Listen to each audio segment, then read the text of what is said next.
be live, and Oh. I'm a bit sick. Oh. Oh my god, that hurts. Oh no. All right, hi everyone. Armin has been going through it lately. Poor Oh my thing. god, everything hurts. Yeah. No, it's okay. It's fine. Hey, I have a new chair though. That's nice. Yeah, Look at this. that It's is so good. comfy. You need it right now Oh more wait, than ever. yeah, and also look what it has a massager. It massages. Shut up. Yeah, it has a button here, and when I press it, it has a back massage. It's pretty good. Oh, also has like a leg. Wait, it has a leg raise. Like you could just lie back. You could put your feet Ooh. up. Yeah, it's pretty Okay, good. you deserve it right now. You deserve it. Yeah. Um. Anyways, hi everyone. Anyways, If you're not Mustafa familiar with us, this is Atheist Republic, and on Thursdays we have our Q&A. Oh no. You're muted. Yes, sorry. We're gonna this is a Q&A. We're gonna be answering questions, but we're gonna start with patron questions, right? So we have how many patron questions? 6 patron questions. Only right? 6 this week. Okay, cool. And we're gonna go through the patron questions, and then after the patron questions, we're gonna start answering the live chat questions. Susanna is like starting the live chat questions, so keep them coming. But yeah, if you wanna make sure that your questions do get answered, you could be a Patreon. So the Patreon questions get priority, but also we'll make sure to answer them. Like sometimes we're not going to be able to get to all of the live chat questions, and also the Patreon questions, they get to be asked even if the good thing about the Patreon questions, like you could ask them even if you're not live here with us, right? Sometimes people can't make it to the live streams, but they want to get their questions in, and if you're a Patreon, you could do that. So if you want to become support us and also get your questions answered and get priority, link to our Patreon is in the description. You could become a patron for as little as $1 a month. But also there's a whole bunch of other benefits, like our beautiful, the uncensored version, right? The nude version of our blasphemous art is only available to our Patreon. So link to in the description. Oh, look here. Somebody's like confirming that Thank you Twitch is Forever good. Stormy for telling us that everything is good on Twitch. And And Twitch, another perk you get on Patreon is that you can talk to us if you want, depending on what tier you your are. tier. Yes, Yeah. yes. Oh, yeah. Which I'm gonna have one soon, by the way, with one of our patrons. All right. Oh, fun. All right. So let's get to the questions. Yes, first Patreon question is from Benjamin, asking us, what are your thoughts on the Daniel Halkias and Destiny debate, if you guys have watched it? This actually made me realize that I still haven't watched it yet, which is I weird. watched it. No, What did you think? You're busy. It was long. I watched it, and I'm also halfway through Daniel's review of it. It's amazing how no matter what happens, they think like they won, no matter how badly they're defeated. You know what I mean? Like, I just think like, I mean, Destiny was like way above Daniel's level, right? And so much above Daniel's level that Daniel doesn't even recognize what just happened. And like I see his review of him, like he, even after the debate, he doesn't understand some of the points that were being made. And but he thinks like he was in the right, and then when he explains why he was in the right, it's so obvious that he didn't even understand the point that was being made, right? But to me, it shows like it doesn't really matter what happens. Like there's no way for you to make it, for them to acknowledge even the slightest mistake. You know what I mean? Like you could do whatever, and they're gonna come out of it thinking that they're victorious. And his points were so bad. Like this was one of the worst debates by Daniel, I think. Wow. How Um, did he do the Botswana no, he didn't. question Oh again? my God, no, he didn't do the Botswana thing. Thank goodness. But he doesn't. He like one thing Daniel Hairaju does is like, okay, so for people who don't know, Daniel Hairaju is like a Muslim debater, and Destiny is like a liberal debater. He Well, doesn't. He's a liberal. He's a leftist, and he's an atheist. He doesn't have that many. He doesn't have much experience debating Islam, but this debate was not just about Islam, it was about defending liberalism against Islam, right? And Destiny did a good job because he understands, even if he doesn't understand Islam that much, he doesn't need to, right? Islam is so ridiculous that you don't really need to understand it that much to be able to recognize how ridiculous it is. I was but like but he understands liberalism, and it was so easy for Destiny to see that Daniel Hairaju is misrepresenting what liberalism stands for. Like it's such a like Daniel Hairaju like has this like cartoonishly evil caricature of liberalism, right? That he just puts in place instead of like attacking liberalism, he just like creates this monster that has nothing to do with liberalism, and he attacks that instead. And as soon as he does that, it's just so obvious that that's what he's doing. You don't. Yeah. So I mean, like, what are you talking about? That's not liberalism, right? Like one thing that he keeps thinking that he's doing. Daniel Arajula like keeps pretending like liberalism is trying to remove all forms of like hierarchy and all forms of um make promote all form, like make everything equal, right? And Danny and Destiny was like, what are you talking about? Maybe you're talking about anarchism.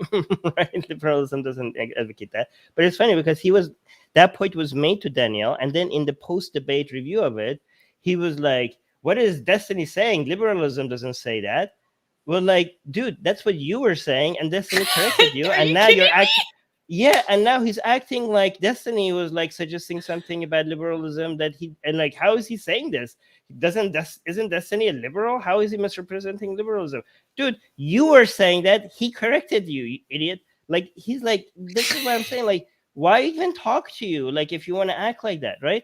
There's another thing. Oh, like here's an example of what he does with liberalism. He's like, you know what liberalism teaches you? Liberalism teaches you that if the government comes in and forces you to put you into a machine, that you get like happy, like you're hooked into a machine, and you're like experience pleasure, and you don't know that you're in this machine, and you're like in this like virtual metaverse, like and then you experience maximum pleasure.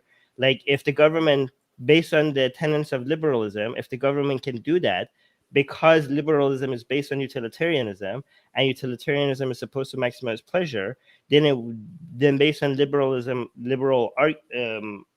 based on a liberal philosophy, it will make sense for a government to come in and put you into this machine by force so that you could experience maximum pleasure. As long as once you're in this virtual fake world, you don't know that you're in a fake world, because you don't know, it doesn't matter, because you're experiencing maximum pleasure, right? And it's like that's liberalism. And it was like, and I think Destiny pointed this out. I don't know if he did or not. It's like, the word liberal and liberalism kind of contradicts the government being able to force you into this machine. Kind of stands for like the liberty part of Yeah, it. like I think you're missing. It's got liberal as in the government can't. Has to respect your Infringe on your liberty. Liberty. Like liberty. no, it doesn't. It doesn't teach that. Like so, he can't attack what liberalism like is. So he has to create this monster that is not actually what it is. Like he was arguing. It was like, oh, he was he was like, liberalism.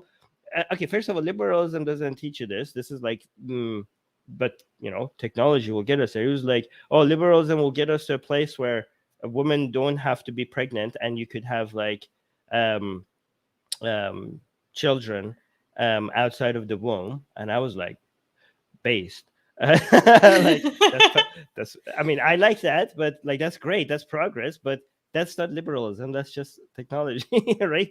Yeah, no, that's a huge And thing. He conflates modernity with transhumanism and then liberalism all the time.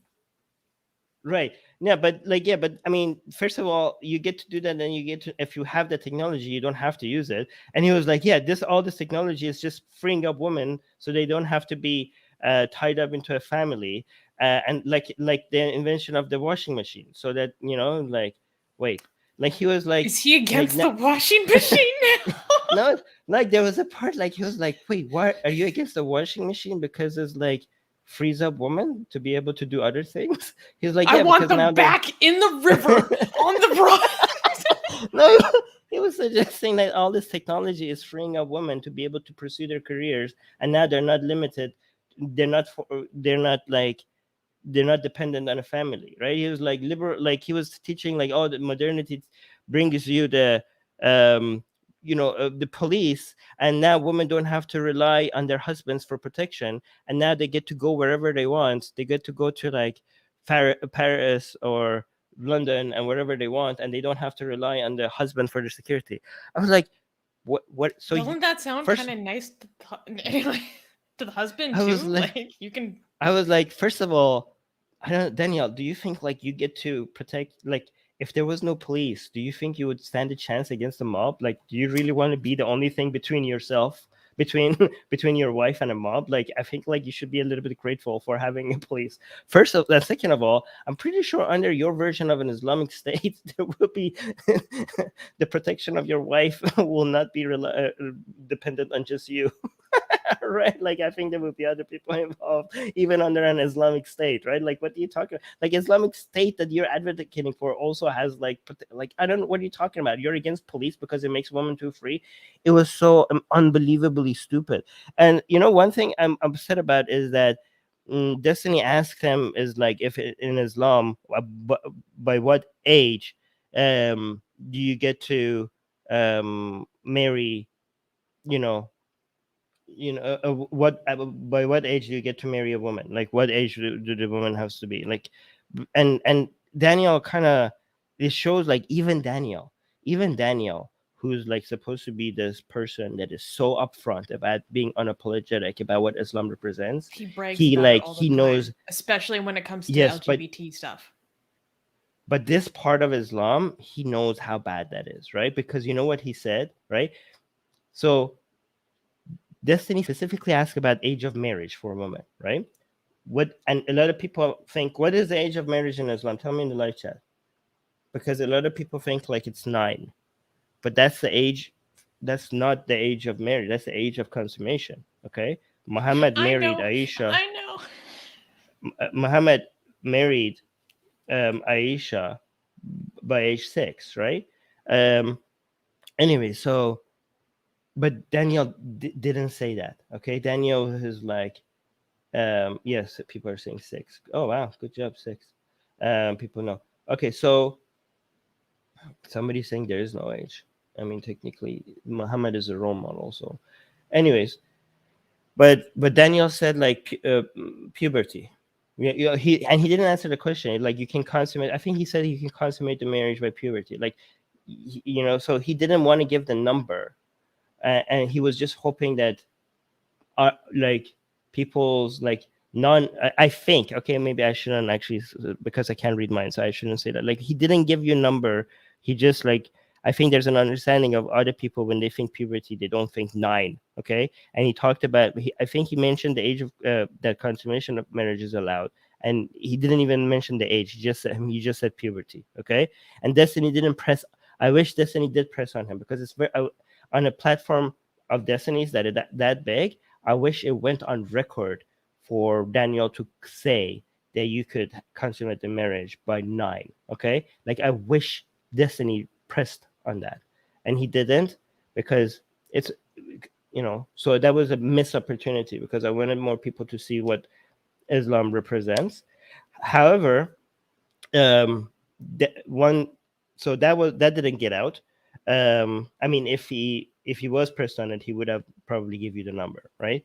because he doesn't want to act like he's like shies away from Islam, for what Islam represents. But he did, even though that part didn't get out, the part that did get out, and I'm so glad so many people saw that, is that he defended slavery, right? And Destiny was like, if I remember correctly, I don't know if I do, he was like, I think like it was so obvious. Like, I'm so glad that to an audience that big, it was apparent, like he's like, it came out that slavery is okay in Islam, right? So we got that admission out, so that's good. One thing I didn't like about, okay, so one criticism of Destiny. I know he didn't mean it like this, but it came across like that. It seemed like he was more concerned about how Islam treats Christians than atheists, right? Because I think, like, I don't know why, but it just seems like even atheists just have this understanding, like, I don't know, there's this weird atheist lives not mattering perception. I don't know.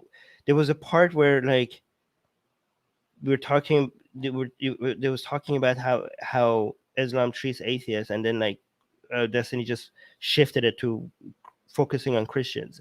And I don't, maybe I'm reading too much into this, but to me, because I'm very sensitive about this, because I always think like atheists are the least likely people to be cared for, like when it comes to oppression, and discrimination and mistreatment. And I think like even atheists treat atheists like that, like even when they, other people's mistreatment, like Jewish people's mistreatment, Christians mistreatment, Hindus mistreatments, Muslims mistreatments. I mean, I'm not saying those people's mistreatments shouldn't get highlighted. I just think that they always get priority over atheists being mistreated for their atheism, right? And I just felt like Destiny just did that, maybe without knowing that he's doing that, and it bothered me. But that's only because I'm like, that's because I'm very sensitive about it, and I'm like, notice it very much when I see it. So, but that did really bother me. But I don't know, maybe that's not what he was doing. I am going to maybe like do a review of sections of it on my personal channel on Armin Navabi with Vikram. So for people who don't know, patrons get to have top higher tier patrons get to have meetings with me, right? Live on air. And we're going to go and like highlight certain parts of this debate between Destiny and Daniel. And maybe I will highlight that part just because that's the only part that I was like, maybe I'm reading too much into it. I'll see what Vikram thinks. So yeah, go subscribe to my personal channel, the Armin Navabi channel. Maybe we'll do a review of it over there. Yeah. It's interesting that Daniel shied away from being fully transparent about the age of marriage thing, because when you talk to him and Imam Tawhidi, like, he was very clear and stood hard on that ground, like 10 toes down, like was very explicit about his beliefs and why he thinks it's correct and how modernity like ruined this thing. So he must have just been very sensitive to the audience, because that was him going toe to toe with a scholar. Like, well, because when you're talking to Tawhidi, you're talking to somebody who knows what your ideas represent, right? Maybe this is like maybe he thought like, maybe I don't know, I can't read people's minds, but maybe he was like unconsciously knowing that this is not an audience that is ready for that, right? Or maybe he kind of respected Destiny, and he wanted, like, I think he like looked up to him, because I think he looked him up and he was like, saw his debate skills and he was impressed by it, and he wanted to be like, maybe he like wanted to be admired, like he wanted to not, maybe he was hoping something better to come out of it. That's why he started the whole debate with a gift. Okay, that is fake as fuck because he was What? posting photos of himself. I don't know if you saw this on his channel, on his No. community tab, like selfies of him like waiting for Destiny before the debate. We'll see if he shows up because apparently like he was a little bit late. So it was him like empty chair, like selfie, look at this empty chair, like he can't take it, I guess, blah, blah, blah. I was like, are you kidding me, Daniel? This is so childish. No, I think he was like really looking out for like, I don't know. I don't want to actually guess his. Never mind. Okay. Anyways, we're gonna do a deeper dive. Love the photo of last thing on this. I did love the photo of him shaking hands with David Wood at the event. That was hilarious. I didn't see those. I sent it to you. Oh yeah, actually, you're right. You did say And that. David put the caption, "The handshake that shook the world," and like the expression on David Wood's face and Daniel Halkias' face as they're shaking hands was hilarious. Anyways, watch it. Watch the debate and tell me what you think after you watch it. Yeah. Anyways, let's go. Next question is from Ian asking, currently there's a lot of media attention on the Yemen war due to the Houthis attack on the UAE because some Indian citizens died too. But there's no attention on the humanitarian crisis of people in Yemen. I'm assuming Ian is talking about Indian media attention on it because I know Ian is from India. No, there's a lot of attention on it beyond India because this was an attack on the UAE. Yes, but the prioritization of the Indian citizens is why I'm saying that. But no, even if it's because it's like multiple countries involved now, even it's not just India. Like this makes it a much bigger deal, right? Like it's dragging in other countries that was not involved in this conflict into the conflict as well, right?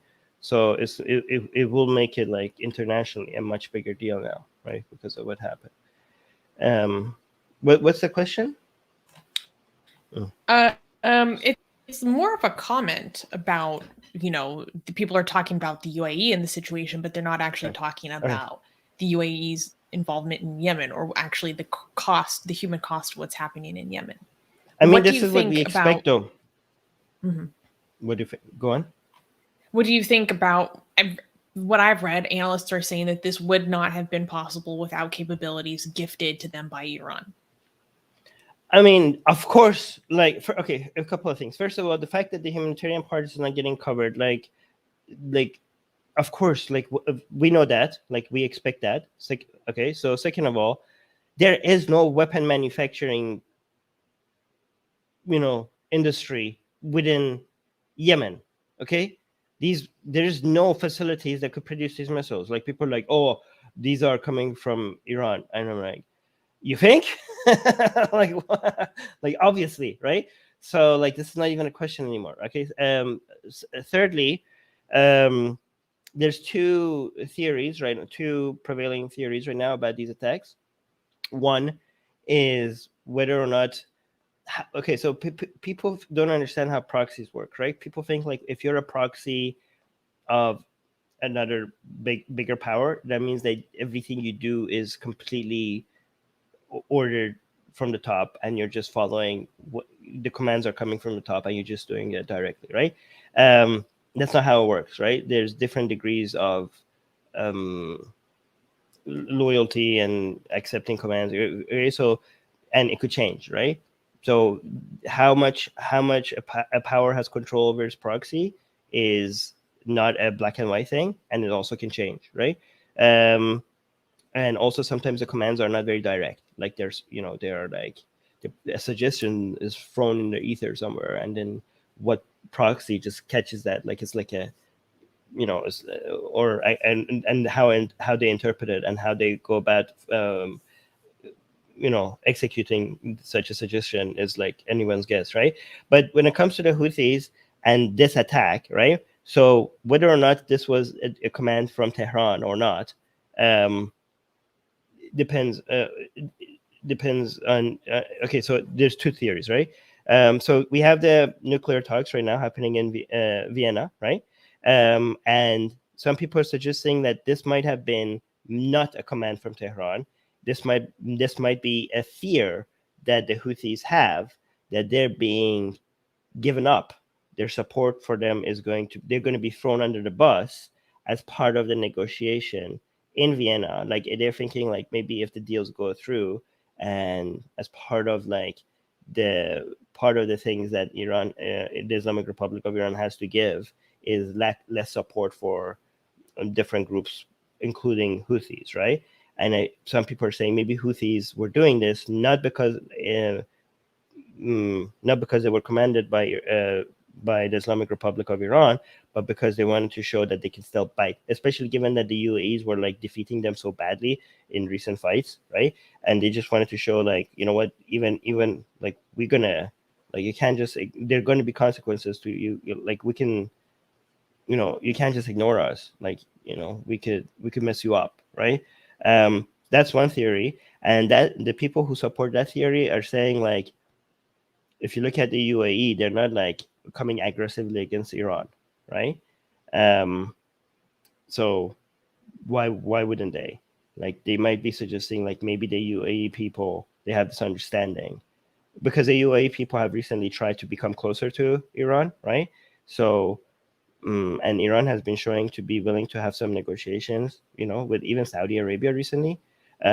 So people are like, what is happening? Like you're trying to negotiate with them, and you're also attacking them using the Houthis. And some people are suggesting that maybe this wasn't Iran. Maybe the reason why you're not hearing from the Gulf countries going aggressively against Iran is because they understand that the Houthis were not following commands from Tehran who did this, right? That's one theory. Some people are saying no, that's not true. This was a command from the Islamic Republic, and they just want to have a stronger hand, you know, have more leverage, right? So they're going through Vienna talks, and yes, they are having more talks with Saudi Arabia and want to get closer to UAE, but they also want to have an attack like this just so that people remember the consequences of not negotiating with them, right? Maybe in the Vienna talks, maybe it's a reminder to the people on the other side of the talks in Vienna that look, things are going to become really messy if you don't appease us, right? So these are the two theories. I have no idea which one is correct, okay? But yeah, these are the two theories. One last thing is that UAE, by the way, my voice, UAE has become very rich, partially because it was supposed to be a place in the Middle East where wars didn't happen, right? Like UAE benefited from being part of the Middle East, where like being around all these oil-rich countries and people with so much wealth, so much money, wanting to park their money somewhere, and everywhere else being unstable, and then UAE being the stable part. So everything going in that's why they benefited from all these money pouring in there, right? That's how they became so rich, okay? Because they were part of the country that was didn't have wars, right? And now you have a direct attack on them, right? And there are threats to there are so many in Iranian media there was like cartoons of like, you know, your Burj Al Khalifa is going to get like we're gonna it would be a shame to see missiles coming at Burj Al Khalifa. Like there were Oh my threats God. coming. Yeah, there were threats of like all your glass buildings in Dubai. They're all gonna like fall. Like they all look very shaky and like I compared actually to do hate those Iran. buildings. I think they're ugly and stupid. Okay, no, but don't say But that. Like that's not not a for good the time. reasons that they hate them. Okay, yeah, don't say that right now. That might be people might misinterpret that. Anyway, so that's all of that. What do you think? What do I think about this? Yeah. Oh, I don't really have any particular thoughts on this. I just thought it was really interesting to see news stories that came out about how Israel was going to offer their support to the UAE Oh, regarding this. That was interesting to me. I was like, that is actually a what? very good point. Good point. Good point. I was asking, what do you think? Because I was just fishing for a compliment over my analysis. That's what I was trying to do, but it didn't work. Well, what do you think about Israel's involvement in this now? Oh, I mean, it was pretty cool. Yeah, it was pretty interesting. It was a pretty bold move. I was like, Yeah. oh my God. Yeah. Anyways, let's move. But if you're looking for a compliment, for your analysis. I'll give it to you because who Yeah. else do I come to? Next patron question is from D. D is asking, what are your thoughts about the comments on Ukraine from Biden's press conference yesterday? This has caused Yeah. quite the upset. It was pretty aggressive, wasn't it? Well, okay, so when he was commenting on Ukraine, what my understanding of what people are most up in arms about is that he said something along the lines of, oh, if there are minor incursions into Ukraine, it's not entirely clear how NATO will respond. And Ukraine didn't like that. Well, a lot of people didn't like that because you're saying the Ukrainian president, I believe, said something along the lines of any incursion is a major incursion. You can't just say, oh, minor incursion. And then also the way that it was the way that it was phrased as like not having a united front in defense of Ukraine, like, oh, NATO doesn't know how they'll respond to a minor incursion. Like, it was a major slip up that the administration since Antony Blinken and Jen Psaki have been racing to clean up afterwards. I didn't know that. Okay. And I think there are a lot of people talking about how this really I was reading an opinion piece in the Washington Post about how Biden's misstep in saying this is actually telling the truth. Like, we can't pretend that NATO is as organized as they try to make it seem. Like, Biden came out and made comments on it again today, trying to reaffirm their solidarity and defense of Ukraine and there will be major costs from Russia, no matter what, blah, blah, blah. But there are a lot of people saying, like, actually, we can't pretend that NATO really does know what they're going to do when the rubber hits the road. When Crimea was annexed, it took, I believe, a year for there to be for the EU to organize sanctions against Russia, right? So, that was a pretty bad boo-boo. That was a boo-boo. That was no bueno. So, by the way, this just happened. So by the time this part of this video gets cut, you might think like, why are we talking about this as if this just happened? It's because we recorded this earlier. Okay. And also, by the way, this kind of opens the Putin's hand, right? Because they're like, oh, so he's like, go ahead and have a minor incursion, right? Like, because that's a really bad signal to send to Putin. Okay. So I take what I said back then. Yeah, I mean, as much as, but so Biden says things sometimes that are like not very. What his administration does is often better than what Biden just slips through some of his speeches. You know what I mean? Like, I think his administration's position is the toughest position that you could expect right now in the world against Putin. And it's very important to have an aggressive stand against Putin, because it's like, it doesn't seem, because Putin keeps testing the waters and he keeps getting away with stuff. And, from a long-term perspective, like, if you want to do a cost-benefit analysis of what the consequences of this is going to be if Putin gets to do these things without getting a major pushback, you have to evaluate what signal does that send to Putin and even, the rest of these powers over the long term. Like, it's going to set a precedent for more aggressive behavior by Putin and even China in the future, because they see like the resistance against them is not as strong as maybe they anticipated, right? It's very important to take a strong stance against Putin over this. And unfortunately, the European Union is not going to be it, especially because of Germany's influence in European Union and how much they rely on Russia's gas, right? So, as bad as you might think, like as soft as you might think, like the United States might be against Putin right now, it's the strongest thing we have. It's much stronger than anything else. So we have to appreciate the fact that that the United States is there to take a stance against Putin. because it would, without it, I mean, by the way, this is also why we need green energy, like, now. You know what I mean? Like, it's not just yesterday. it's not just like countries, like, it's not just like the Islamic Republic of Iran or the Saudis that we want to make sure that they lose their influence because of, because of all these fossil fuels. We also want to make sure, like Russia, Russia's control over European politics because of Europeans' reliance on Russian gas is so toxic, right?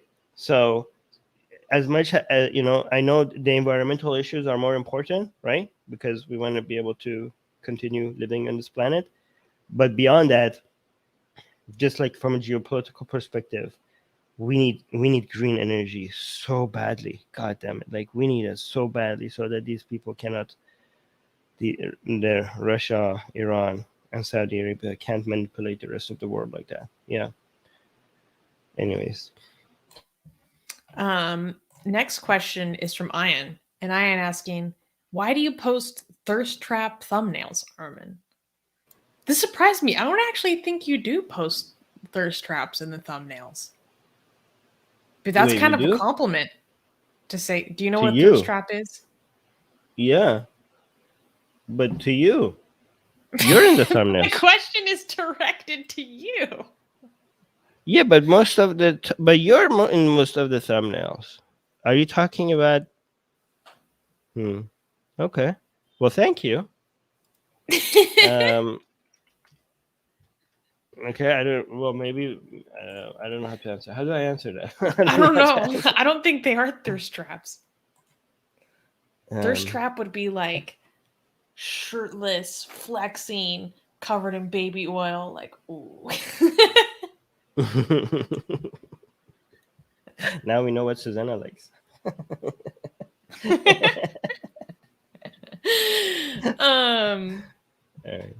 Anyways, next question is from Arun. Arun is asking, atheists often find themselves having to reconcile with parents, never mind close family, who are often more often than not are staunchly religious.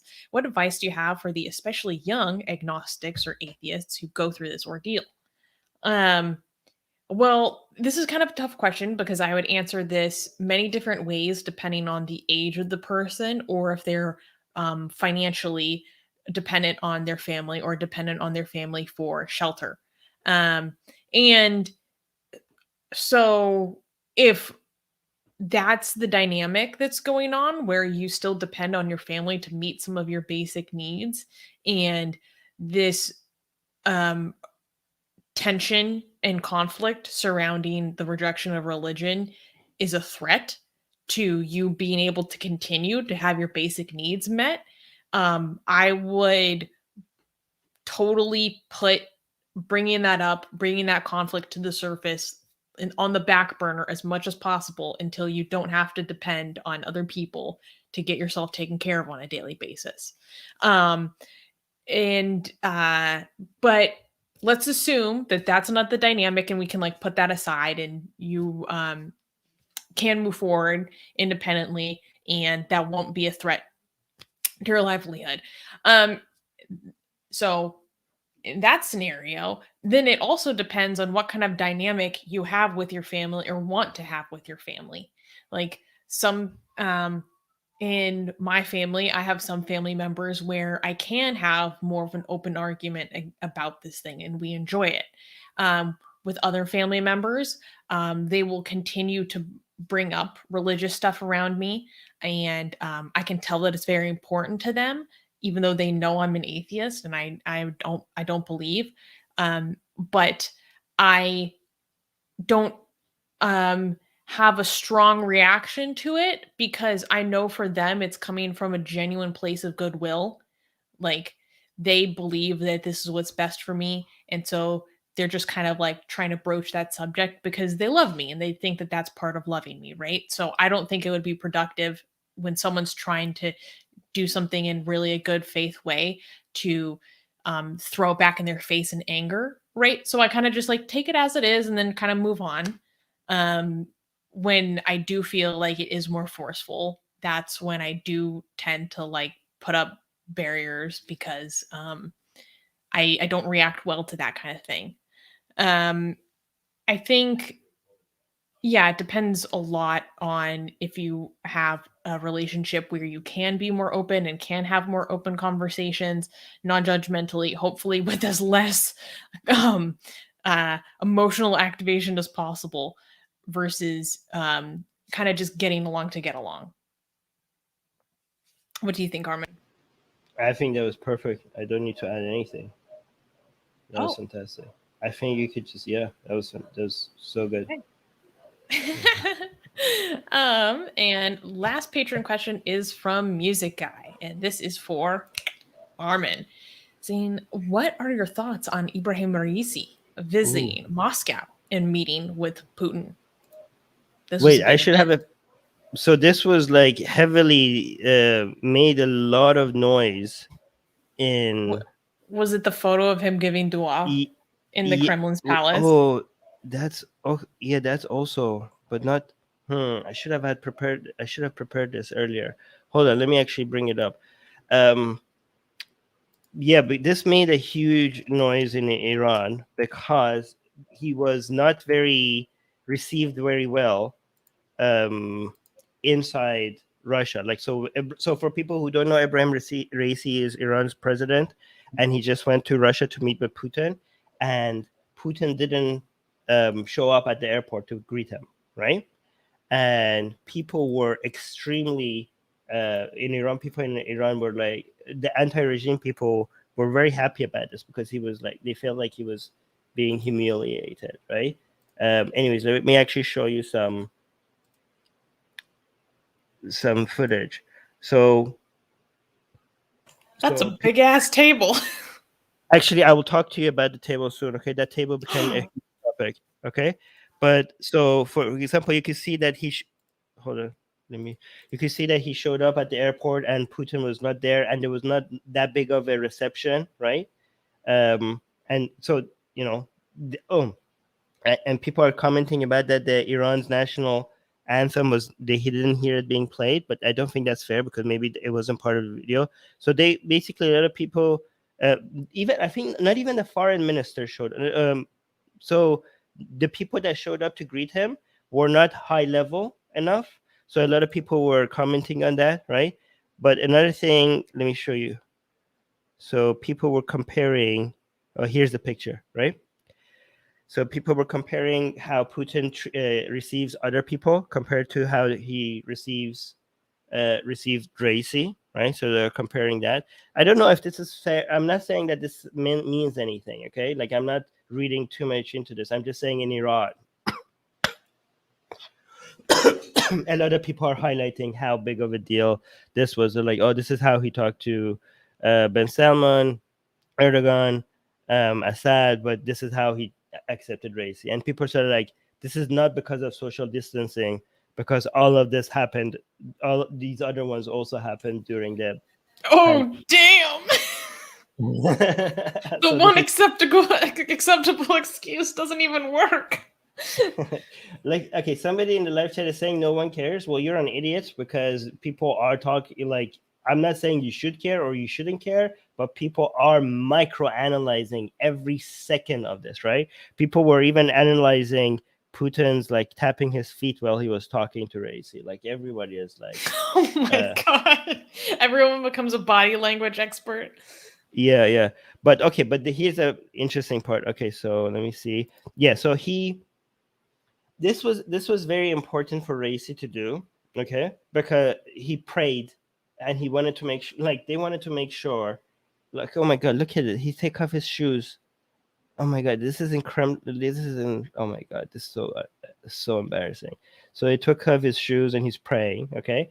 And I think it's very important for him to look at his white socks.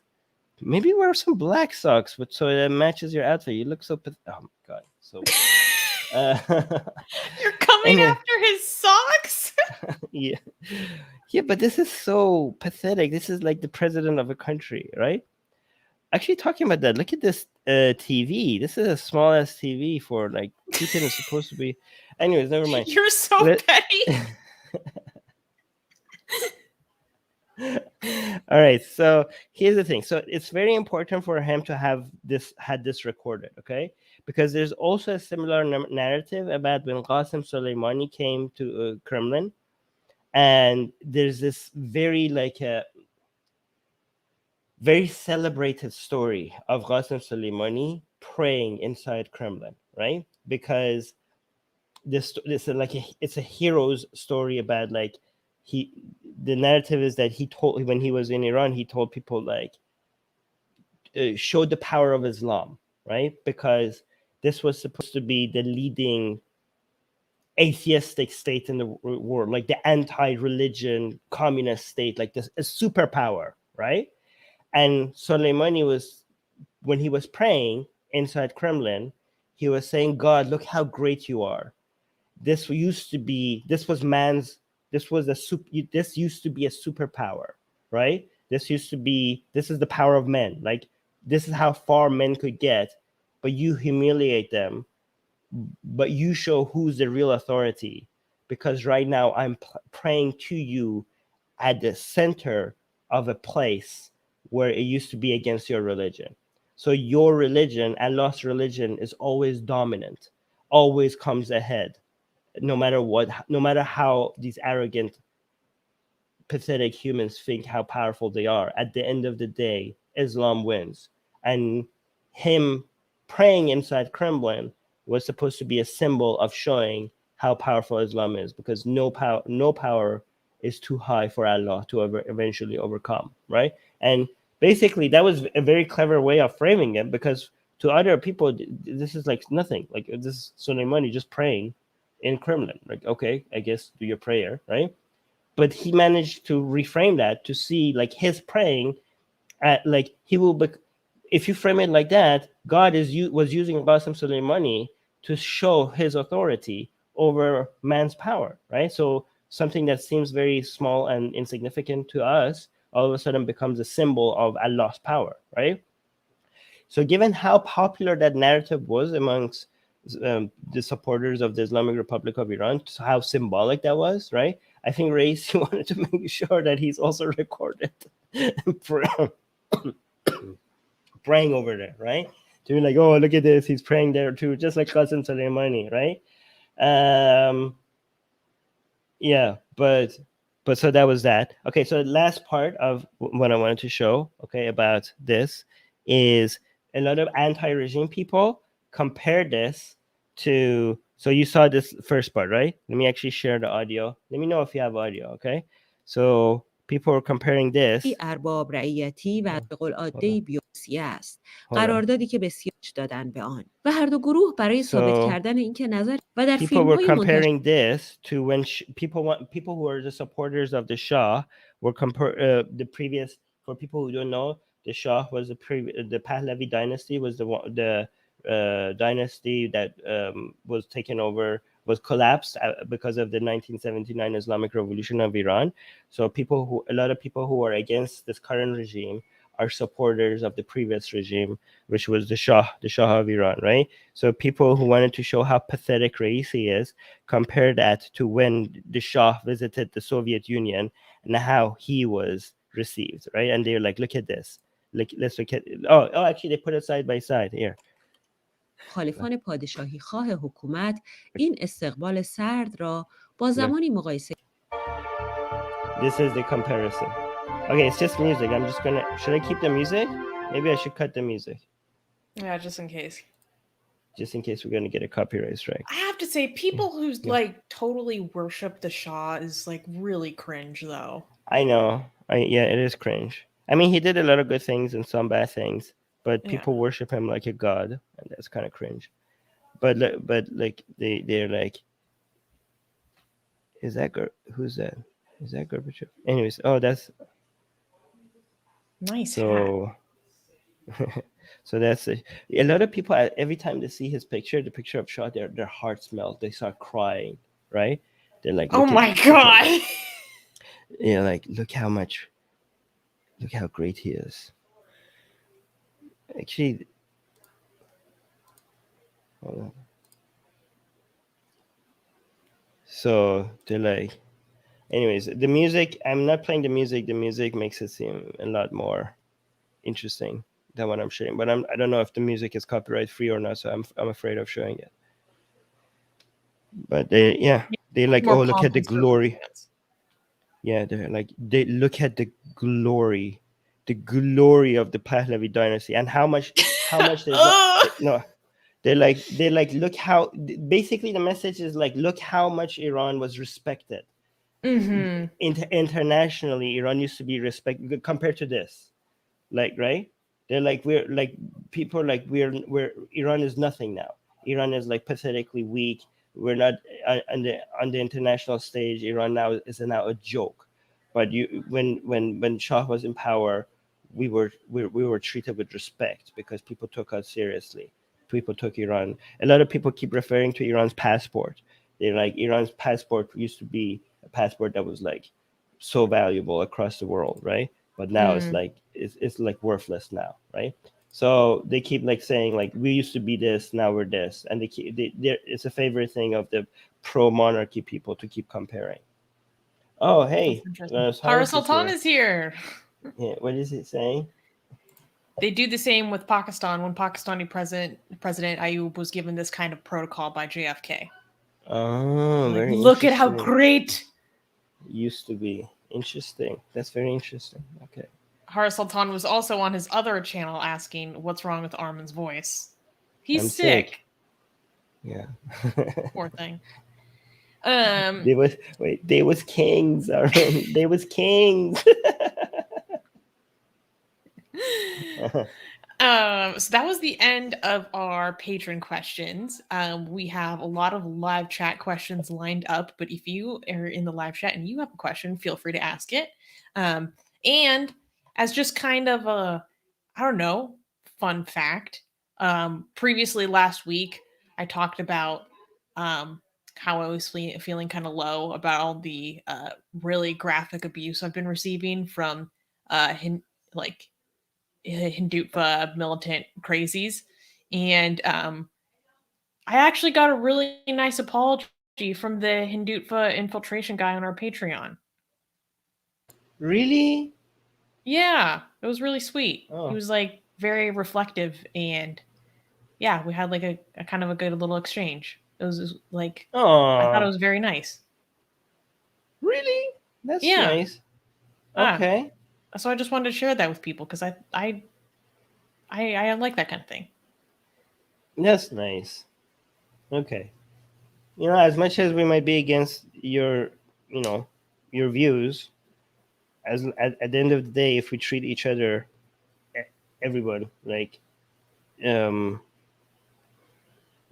who are deserving of happiness, and we could put everything else as secondary, right? Yeah. But I mean, and that, yeah, but by everyone I mean everyone, including Muslims in India. So like, yeah, so we're not going to be like, oh yeah, let's put our ideas aside, including our ideas about how we treat like entire groups of people. We can't put that aside. But yeah, if we can, no matter what disagreements we have, if we could agree to treat each other nicely, I think we could get along. Yeah, I basically said, I was like, I try really hard to be a good person, and you maybe have different opinions than me on what are the best ways to go about like making sure less people suffer.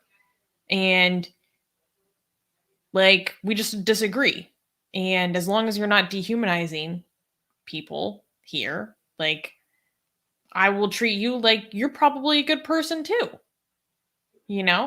So anyways, I thought that was some positivity that I'd like to bring to this channel. Yeah, I think if our goal is to increase happiness for the highest number of people, okay, and be inclusive when it comes to that happiness, okay, if we disagree on how we go about doing that, okay, we could talk, okay, we disagree, that's fine, okay, but just like, let's just make sure that we are on the side of trying to make this planet a better place for the highest number of people, okay? As long as that's the goal, if we disagree on how we go about doing that, that disagreement shouldn't, drive us apart. Okay. In fact, it should bring us more together so we could figure out why we have these disagreements, right? So that's good. That's a very good. I appreciate him doing that. Yeah, it was good. So anyways, with that little bit of positivity out of the way, let's get into the live chat questions. Mustafa is asking, if a large company were to fund Atheist Republic, who would you want it to be? Brownie points if you immediately jump into an ad read on the spot. Well, how? Honestly, we should become an affiliate partner for Audible. I would. Okay, so I know this is another the answer you're looking for, but we could get to the answer after I say this.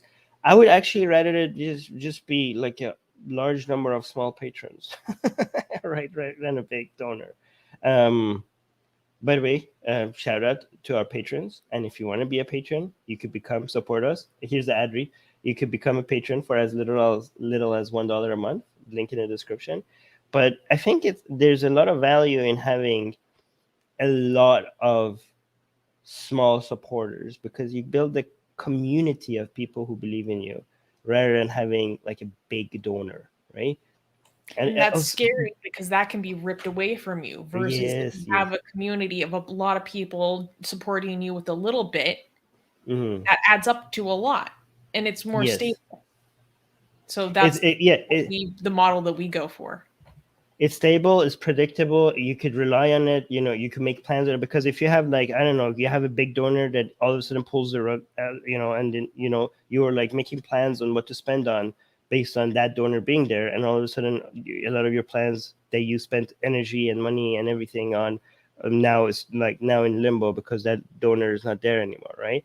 But if you have a lot of small donors, so you can make plans accordingly. You could with a reasonable with a high degree of relatively good degree of certainty, be like, okay, we know we probably are going to have this much in the next couple of months, so we could maybe spend on this and maybe do this, right? But also the community aspect of it is really good, right? Like you have a whole bunch of people, because if you have a large donor and you want to get the feedback of the donor might be maybe not making very good suggestions, right? Even if they're being very generous, right? But when you have like a large pool of small donors, then you have a lot more feedback. You get so even if some of them are wrong, they're getting that feedback from the other ones. You could you could compare them with each other and see what you're getting. Yeah. And also the donors will be eventually it will turn into a community, meaning that they will find each other, they will talk to each other, and that's a value add as well, right? So but to answer the question, Audible would be great, but Audible wouldn't be a if large but I know that's not what that's not what Mustafa really meant. Yeah, so large company. I can't think of anything. Can you think of anything? The Ethereum blockchain itself. No, that's not a company. That's the joke. Not a good one. I'm just kidding. I know. Damn. Wait. Wait. I can't think of anything. Mustafa saying this is just an ad read for Patreon now. Yes. Well, they told us that we could turn it into an ad read. Exactly. I know. Yeah, give us a suggestion of who.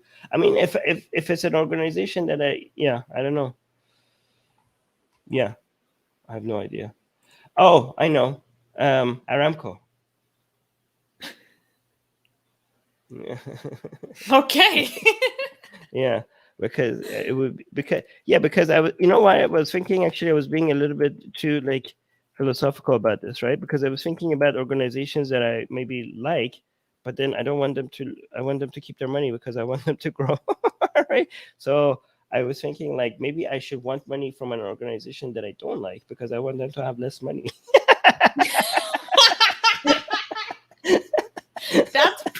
consistent logic, to be fair.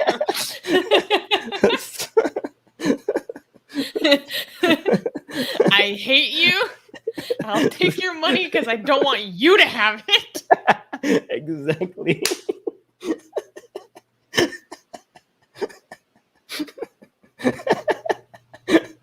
I mean, it makes sense, I think. It actually, in a way, it does make sense. Okay. All right.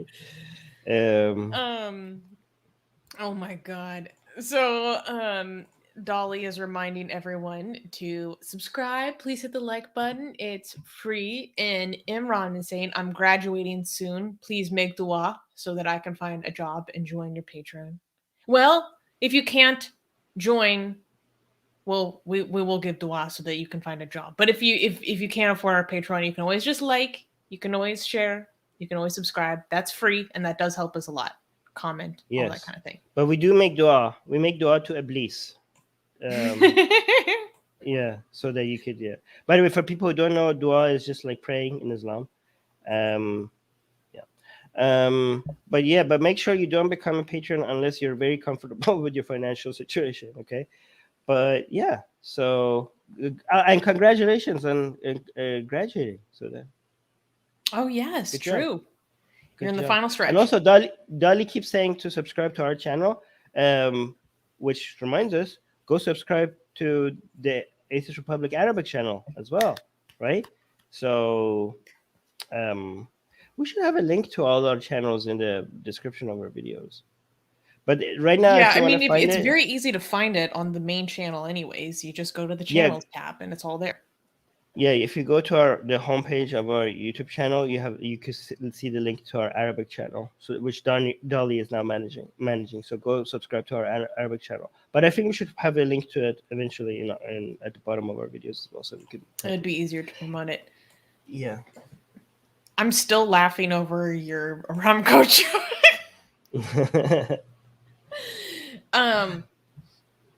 So I'm just gonna call this user Ego. Ego is asking thoughts on Unitarian Universalism. Is it the most tolerant religion, or does it have the paradox of tolerance? Is it woke or a paragon of religious/political liberalism?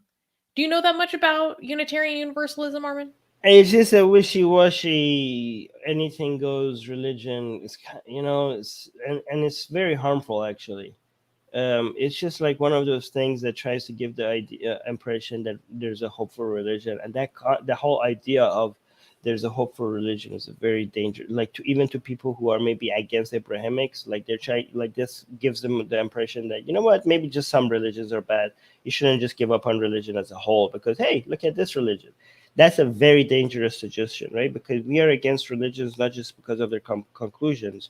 We are against religions mostly because of their methodology. It's the methodology that is horrible, right? Even if you accidentally or just happen because of PR reasons or because of you have cornering a market of people who still want religion but don't want Abrahamism. Because of these reasons, now you're coming up with conclusions that are accepted. I mean, the conclusions that these religions come up with that are more acceptable into modern society is like, well, your religion has no responsibility to come up with these conclusions. Better systems, better models came up with these conclusions, and now they're more accepted. And now you see a market, and you're acting like your religion has come up with it. No, the main problem with these religions is that it doesn't give credit to the methodology and the systems and the philosophies and the ways of thinking that brought about these better values and these better ways of living. They act like, oh, our religion teaches that. Well, your religion didn't come up with that. It got popularized by other ways, and now you're just trying to corner that market, right? As a religion, and you're taking credit for it. Well, go fuck off, right? By doing that, you're promoting religious way of thinking. Yeah, right. You're promoting a flawed methodology that often gets us really, really dangerous and horrible conclusions. This is why I keep telling people that you shouldn't choose, like philosophies or ideologies based on their conclusions, right? You should choose them based on the methodology. You have to see which which system has the better ways of getting to conclusions, not just look at the conclusions, right? Because even if you happen to come to the right conclusion based on a flawed method, that right conclusion is now more dangerous because it's going to be used as a way to promote a system, a way of thinking, a way of coming to conclusions that on average, it will be costly. I agree. I think I don't know that much about Unitarian Universalism, but the impression that I do have from what I have been exposed to is it's just like cherry picking the best parts out of any given religion around the world and trying to like piece it together as a cohesive thing. And I feel like that's a failure to recognize that none of those ideas, those good ideas, are exclusive to religion. Or exclusive to one religion, So I really don't like the cherry picking aspect to it, or that's the impression that I keep getting whenever whenever it is in my environment. Naga Rani is asking, can anyone tell me why I can't get the blasphemy arts? They're free? ? Well, if you subscribe to our newsletter, and I think you did because I saw another comment talking about how you were able to get the book in the same email where you can download the Armin's book for free. You should be able to get the art for free. So yeah, if you subscribe to our newsletter, in the welcome email, you get a couple of gifts. One of the gifts is our blasphemous art, okay? But it's the non-nude version of it, right? It's the safe for work version of our blasphemous art is available for free to all our, well, yeah, that's another gift, okay? But that's not what they're talking about, okay? That's another one, okay? You'll also get my book for free, but I know you don't care about that. You care about the blasphemous art. So you get the blasphemous art for free, but the safe for work version. The safe for work version of our blasphemous art is still very juicy. It's still very sexy, okay? So that's for free, but you have to subscribe to our newsletter. And you have to remain subscribed because we keep sending our newsletter subscriber the new art. They keep getting it in their email, okay? But if you want to get the not safe for work version, if you want to get the nude version, then you have to be a patron. And you could be a patron for as little as $1 a month. And that's a pretty good deal. Like you get like around 10 art every month just for being a patron. So that's pretty good. Yeah. Yes. That's actually too good of a deal. You're like, now that I think about it. This is an interesting question. Ego is asking, Armin, what are your thoughts on Tajikistan, given their Persian ancestry and influence, but aggressive secular government? Could they remain secular and Muslim majority, but remove the dictatorship? I don't know much about Tajikistan. I just know that they speak Persian. That's all I know. Honestly, like I am very ignorant about Tajikistan. Okay, no further comment.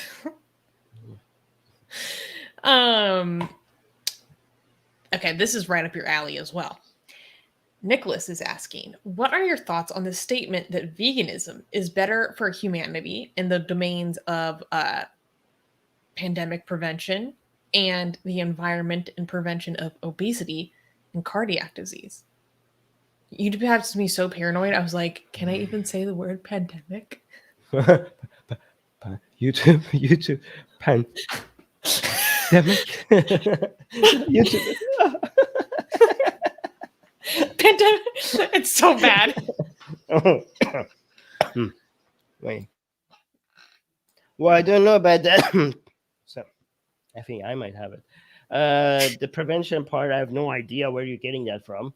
Well, the idea is that, with this latest thing, there's various theories about how this happened, but one of them is the wet market, right? And same thing happened with the bird flu, I believe.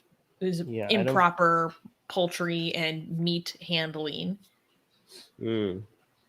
So if you didn't consume animal products, that takes out a huge variable. I'm assuming that's the thinking. Yeah. I don't know. Yeah, maybe. But I don't think that's... Sure. But it's not. Wouldn't for that to happen? Wouldn't everybody have to be like? I mean, I guess it reduces the chances if more people are vegan. Okay, I'll give you that part. Okay. So what about the parts about the environment and the prevention of obesity and cardiac disease? Okay, so maybe the prevention of the pandemic, maybe you have a point. Again, I don't know, but it seems like you might have a point. Okay, environment, you do have a point with environment. Yes, prevention of obesity, I don't buy that one, because like the whole point of preventing obesity is to be healthier, and you can, like, if you are completely vegan, you will be healthier if you just add a couple of sardines to your diet. Okay, and that's not going to make you obese. Okay, so you are missing you're missing a lot of health benefits if you're completely a vegan that you could just get from by not having to eat. You don't have to eat chicken or cows. You could just add just a few sardines to whatever you're eating as a vegan, and that would be a net benefit to your health. Okay, so, and that's not going to cause obesity. Some people act like not being a vegan requires you to, I don't know, just be eating like, fried chicken all the time, right? I mean, you could technically be obese with being a vegan if you're eating fried chips, and cakes, and there's a lot of things you could get obese over if you're a vegan. But if you're trying to be healthy, like, you could eat, like, okay, so even if you think like even if for moral reasons you don't want to add sardines because sardines like have brains, you could I don't, like, what's the argument vegans might have for eating, you could add mussels to your salad, right? Or yeah, those don't have brains. I don't think you need to worry about them being upset. All right, adding mussels like, what's the moral argument for not eating mussels? They don't even have brains. They can't get upset. Why don't, I mean, I also think like sardines, technically you're not doing them much harm by eating sardines because I don't think the way they die when we catch them is much more brutal than the way they would have died by themselves, right? um and there's so much added benefits by just adding something like any kind of shellfish or sardines. Sardines is really good because it just has everything. It's just like nature's multivitamin and minerals all packed into one thing. It's unbelievable how much benefits you could get just by eating sardines. But I'm just saying, like, adding that to your diet is a net benefit to your health, right? And it doesn't require it doesn't add to obesity. Okay, in fact, it's getting the best kind of fat that you need, right? Because fat, not all, filled with omega-3s and everything, right? So, and cardiac disease, you see cardiac disease, right? I mean, I'm pretty sure omega-3 and stuff like that is good for your heart, right? And you need that. You get that from animal products, right? Even if you take fish oil pills. So not all form of meat is bad. Like, we're not talking about eating greasy burgers or stuff which is bad for your heart, right? So yeah, technically being vegan is not the healthiest option, right? So don't use like these other arguments for veganism make sense, right? Maybe like you care about the environment. Okay, veganism makes sense. I don't know about the pandemic prevention. It seemed like it could make sense, but I haven't looked into it. It might make sense, it might not. But when it comes to health reasons, veganism doesn't make sense. Okay, morality, you might argue for moral reasons why you want to be a vegan, but for health reason, veganism doesn't make sense. But it also depends on the person. So I have members in my family that went vegan for health reasons, and it did have a fantastic influence on their health for very specific reasons. But it really depends Anecdotal. on what. Yeah, no, I'm just giving an example. I know it's anecdotal. I was specifically saying it depends on your indications. For me, it makes my health a lot worse. What? Oh, yeah. I think like on average, anybody could benefit from just like, I mean, there's so many things that you're missing if you're not eating any animal products that you would be better off with having, right? To be fair, they do eat fish at least once a week. So Okay, if you're eating fish, you're getting all the benefits. Come on, they're eating fish. Okay, yeah. So, oh wait, Harris is saying, yeah. Harris is saying, yeah, for health reasons and even environmental reasons, vegans have heavily exaggerated their points. I don't know. Environmental reasons make actually kind of a lot of point, right? Like you imagine how much energy you're losing. I mean, actually, you're right. If I'm eating sardines, you're not like we're not feeding the sardines with like stuff. But okay, so if we're raising like pigs or cows, right? We're technically like making food come out of the ground. Like like imagine the calories lost, right? So we're using the sun and the soil to make energy, get the sun's energy into like plants that instead of eating ourselves, we're giving it to the pigs and the cows and the chickens to eat, and then we eat the cows and the chicken and the pig, right? Imagine the amount of energy that is being lost from the energy going to the plant and the plant from the plant to the animal. If we went from the sun to the plant and the plant to us, there's a lot of wasted energy that would have been saved. You know what I mean? Because the transfer of energy from plant to animal and then animal to us, that one extra step wastes a lot of energy, right? That we could have just directly got from the plant ourselves, right? So it's a very, very inefficient way of feeding humans, right? But we still do it because it tastes good. But imagine if we didn't do that, we could have fed a lot more people with much cheaper at a much cheaper price, right? However, when you're getting sardines out of the sea, you're not technically, feeding them with anything. They're just feeding themselves. Like they're just there. They already went and captured Armin, the there are energy. fish farms. With sardines, okay? I'm not talking about salmon farms or like tuna farms. I'm assuming that for mass production, there has to be sardine farms. I don't think there are sardine farms. Are there? There has to be. Yeah, people are saying sardines are sustainable food to feed the world. No, I mean, sardines are very sustainable. Are sardines farmed? They are not farmed. Nope. Globally? Interesting. Yeah, sardines. There's so much sardines in there. Yeah, sardines are not farmed as the life cycle of sardines does not lend itself to farming. There you go. Not farmed. I don't know if I fully believe that, but this is not a hill I'm willing to die on. Really quickly. Secular rarity is saying they are farmed. Well, I'm saying something else. We don't know. Exactly. Most of them really are not quickly, farmed. Rohan is saying, did you read about the students' protest in Karnataka school against hijab not being allowed as part of the school uniform? Yes, we are going to talk about that on the news. So tune into our news show in 2 days where we will cover this story that's been causing a lot of controversy in India over the past few weeks. Next question is from Walking Contradiction. What are your favorite psychological thriller movies? I don't know if this counts as I think it does. It's not exactly a thriller, but it's definitely very psychological. I really liked Inception. That's one of my favorite movies. To be honest, I haven't watched movies in years, so. Get Out was good. Oh, I haven't seen Get Out. I saw Us. The next movie. That was horrible. Us was horrible. Let me see. Psychological. Get Out was really good. Let me see what else did I like. What did you not like about Us? It was, I don't know. It's hard to tell. It was weird. There was a one in a train.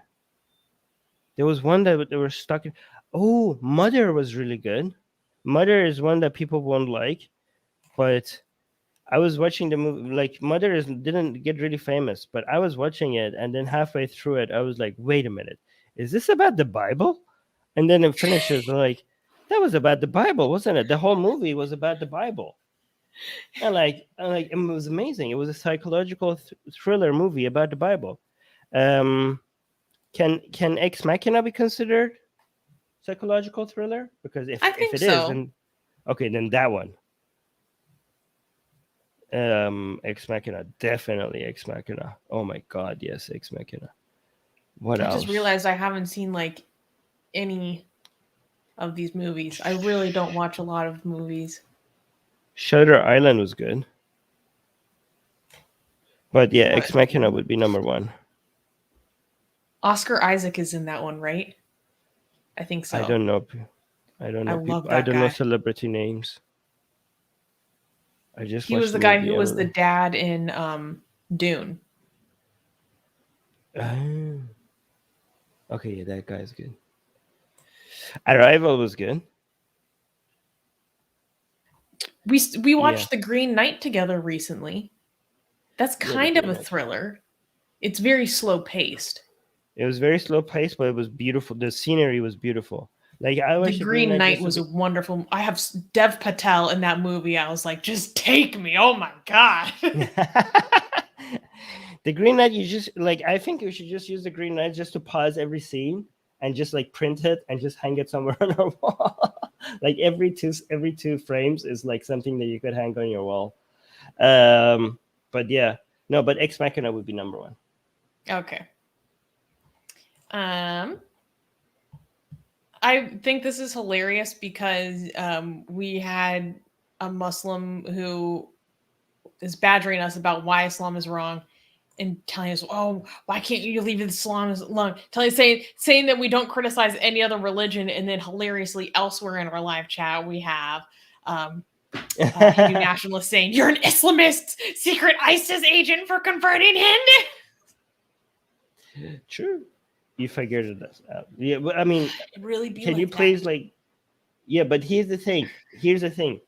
We are so good at it that we joke about being it, knowing that people will never believe us. Okay, that's how like you have figured us out, right? And all these other people, when we say that we are doing that, they won't believe us. They were like, haha, Armin, Susie, but you know that we are actually being serious and we are doing that. But look how effective we are at it. Even when we tell everybody that we are doing that, they still don't believe us. And yeah, I mean, there's and levels to this.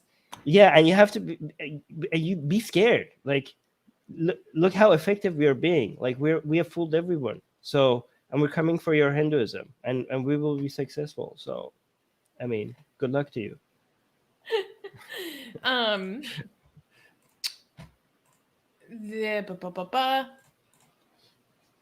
Armin, why is Islam wrong? Period. Why is this? Okay, because it makes no fucking sense. Easy. Next. Excuse me, sir. I demand that you elaborate. Because it has claims without any evidence for its claims. Easy. Just like other religions. Oh, another interesting question from Ego. Which modern nation do you believe is the most atheist republic in the world?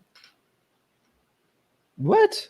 Okay. I'm not entirely sure what this means. Is there a country that I'm going to interpret this question as is what modern nation most carries our principles in this world? Okay. Like enlightenment. Well, okay. So just to be clear, Atheist Republic is not just atheism. Okay, atheism is nothing but a lack of belief in God. So Atheist Republic is more than just a lack of belief in God. Atheist Republic is atheism, and also the values that we, as part of this organization, have. Okay. Also, like we're not like the Atheist Plus movement who is trying to add things to atheism, right? Like, no, atheism is just a lack of belief in God, okay? But we as an organization, we also obviously have values beyond just that, okay? We're not trying to redefine atheism, okay? So, and the values that we have include like many things that people usually refer to as enlightenment values, right? So I guess if you're asking which country in the world is like best representative of enlightenment values, I would have to go with obviously it's either going to be in a country in either North America or Western Europe, right? So I would say France. What do you think? Honestly, I'm going to have to think about this for longer. Again, I'm not gonna. Doesn't mean that we endorse everything France does. Okay, and also we're talking about France now. Okay, don't like if you go just a few years back and look at France's crimes in Africa. Like no, right? So, and also France still does many things wrong, but I'm just talking about maybe the best one so far. Okay, so I would say France. Or maybe some people are saying Germany. No, Germany has too many restrictions. I mean, France, for example, you can't burn the French flag in France. Exactly. Can you? Right? Yeah. So you can't insult the national anthem. It's bullshit. All right. So a mix of France and United States and Canada and Germany. Like, okay, so France's secularism, United States freedom of speech, Canada's inclusivity, openness to other people. So Canada's inclusivity, United States freedom of speech, France's secularism, Germany's I don't know what you're. Actually, let's go to the Scandinavian countries. Who would we pick Who would we pick as a model for free markets? What country? Yeah, well, not completely free, but I think the Scandinavian countries will be our economic model, right? So we probably go to like Norway and maybe like Finland and Sweden. I mean, not Sweden. Yeah, but like a mix of them, mix of those. For economics, and also for social safety nets, we go with that. But what would we go for? What would we go to Germany for? We should pick something from Germany. Why do we have to? I don't know, because they've been successful in so many things. It must be a good reason. Culturally, they're very efficient. They're very into efficiency. I think that's part of it. That's what when I went to Germany, that's something that really struck me, how everything in public life was so efficient. I was like, what the heck? Somebody saying Germany's science. I mean, technically, the things that we're promoting will create an environment where science would flourish. Like science would, like good science would be a byproduct of all this. Somebody saying Saudi Arabia on the rights of women. Okay, sure. Germany's research, like a lot of people are talking about Germany's research and scientific capabilities. I guess. I mean, that just comes as a natural result of having a good economy, right? So what led them to there? Yeah. So I have to figure out. Yeah. All right. Let's move on. Next question is about recent controversy about this article about pedophilia. Can we talk about that? You're muted. Okay, sorry. I mean, let's just be careful with our language. Okay, so I think people know what we mean when we say pedophilia. Okay. So Kiki is asking a question. Quick question. Recently, USA Today published a stupid article saying pedophilia is determined in the womb. Doesn't this reek of misogyny by the woke movement? Okay, Kiki. What? You sent me this article. I read it. We've been arguing about this a little bit on Discord. I think you're totally wrong. Okay, so for those who haven't read this article, it basically talks about pedophilia. I think we all know what we're saying. Just to be clear, a lot of people say like, "Hey, I've seen other channels talk about this and they don't get a strike." We don't get okay. So guys, we're not saying we're going to get a strike. What we're saying is that we're just going to get slightly deprioritized if we use certain words. Okay, and those channels are big and they're not struggling. Our channel is struggling, so we have to be careful with what words we use. But yeah, go on. Sorry. Basically, if I had to summarize, this article talks about many different things that go into pedophilia and how it many public perceptions of it are misinformed, and we have a lot of research about different things that can give rise to this phenomena.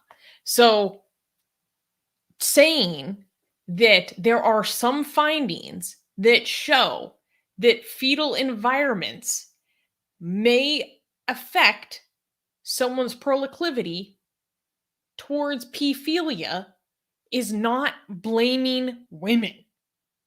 That's crazy to me. You were really trying to argue to me that just because there are, again, some findings that say that a fetal environment may contribute to this, does not attribute that to women.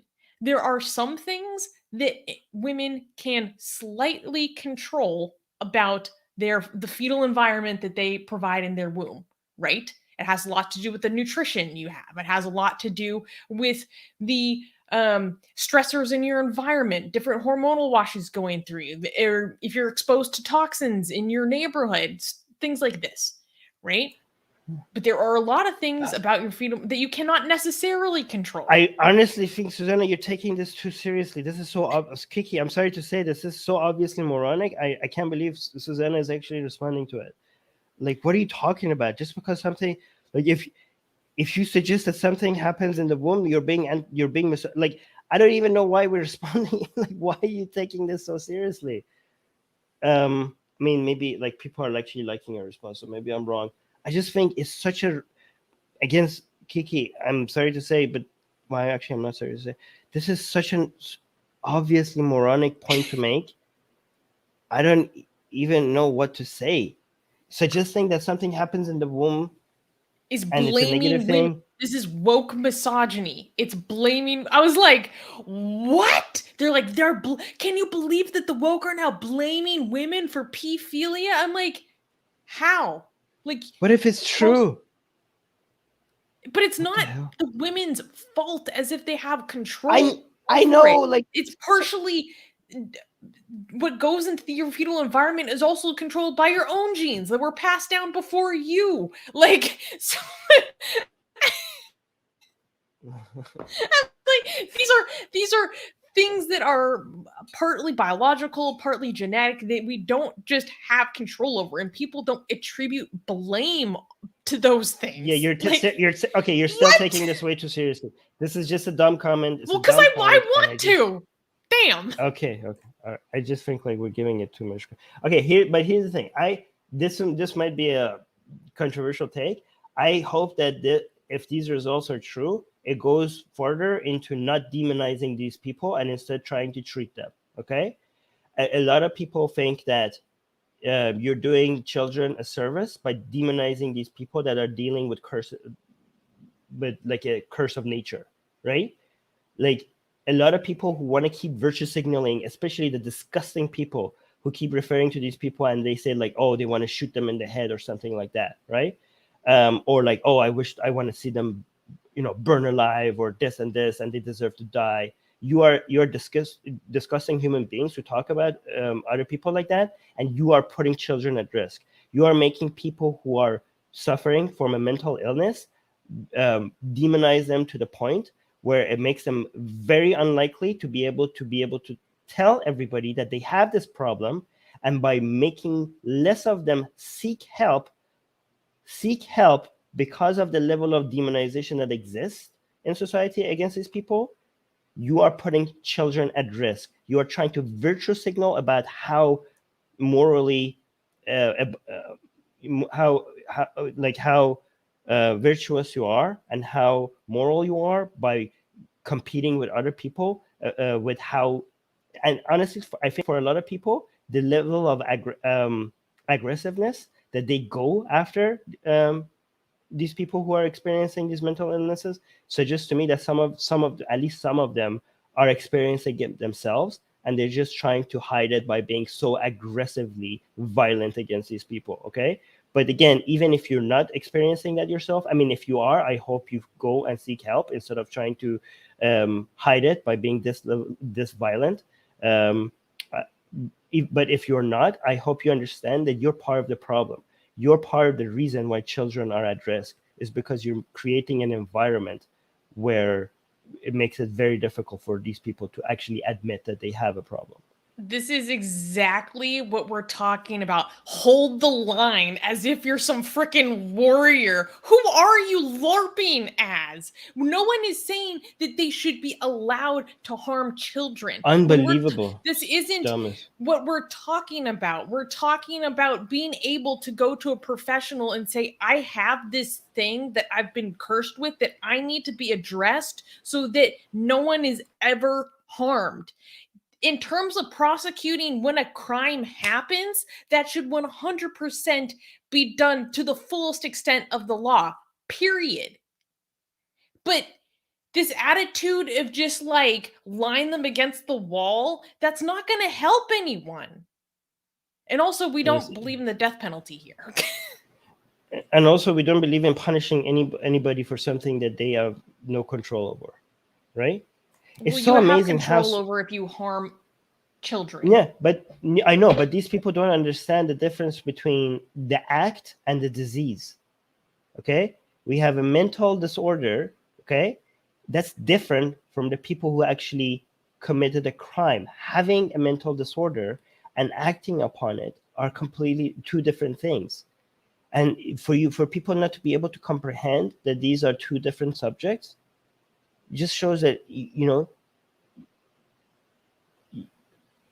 you're incapable of even the slightest amount of nuance. Yeah. So treat people who are dealing with this, disease kindly, so that they actually feel safe to reach out for help. If not for their sake, okay, because you guys think like people who apparently have been naturally, unlucky, right? If you think that they are not deserving of happiness, if you don't think that they deserve to live lives that are not filled with pain just because of what happened, just because of how their mind operates, if you are incapable of sympathy, okay, for those people, at least do it because of the consequences to children, okay? If they do not feel safe to seek help for this, they're more likely to be a risk to children. So at least do it for children. Yeah. It's also really important to consider and bring up the fact that it is not, this is still an issue that is worthy of a lot of research. And it's not just, oh, we already know it's just genetic and biological and that's just how it is. There are a lot of studies about how people who have experienced this form of abuse against them as a child, there are correlations with them then going out in their life and repeating that. And right. So there are environmental factors that lead to this as well. And especially for those people, we should have a degree of empathy for them. Because that's a very, it's a hurt people kind of situation. Right. So something that people don't understand is that when we say something is natural, it doesn't mean that it's all genetical, right? Natural also includes something that is environmental, right? Like the womb is an environment. Like if something happens post-birth in the womb, it's still natural. It's still based on, but also environmental, right? And also if something happens even after birth, because of like the experience that you had, if you're more likely to be one of these people, that is still something that is natural, even though it might not be genetical, even though it happened to you post-birth, it still will make it something that happened to you naturally. Even, so those are not mutually exclusive, right? So we're not saying, if I say something that is a curse of nature that happened to you, I'm not saying that it happened all of it happened pre-birth. It could be genetical, it could be environmental in the womb, it could be environmental after the womb, but it could all still be completely natural. Again, I'm not committing the natural fallacy. I'm not saying it's okay because it's natural. I'm just saying because it's natural, it's something that you can't necessarily blame people for having the disease, for having the mental disorder. It's something that you have to treat for it. And by treatment, I don't mean like there doesn't seem to be a treatment for it. By treatment, I mean alleviating the pain, creating situations where people who have this are less likely to commit a crime. You know what I mean? So, but when I say treatment, a lot of people think like means like they will get rid of the mental illness. Like, I'm not suggesting that.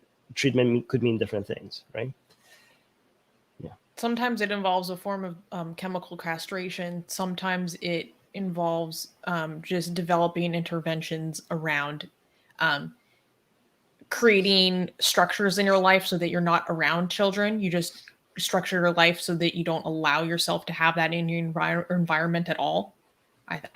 So there are lots of different forms of interventions. Well, this is a spicy question from Horace. Oh, Jesus. I have an answer for this, okay?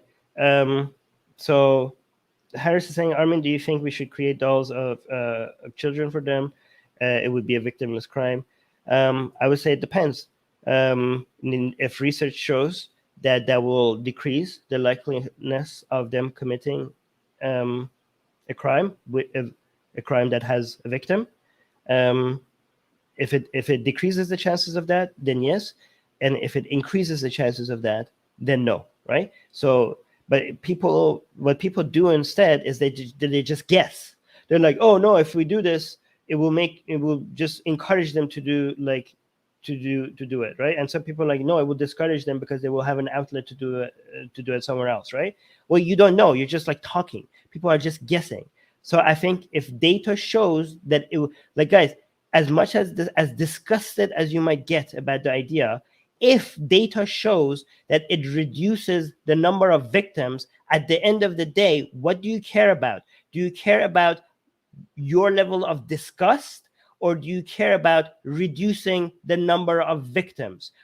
Like, are you going to prioritize you being more comfortable with something, you being less disgusted, over the lives of children who might be victims of this behavior?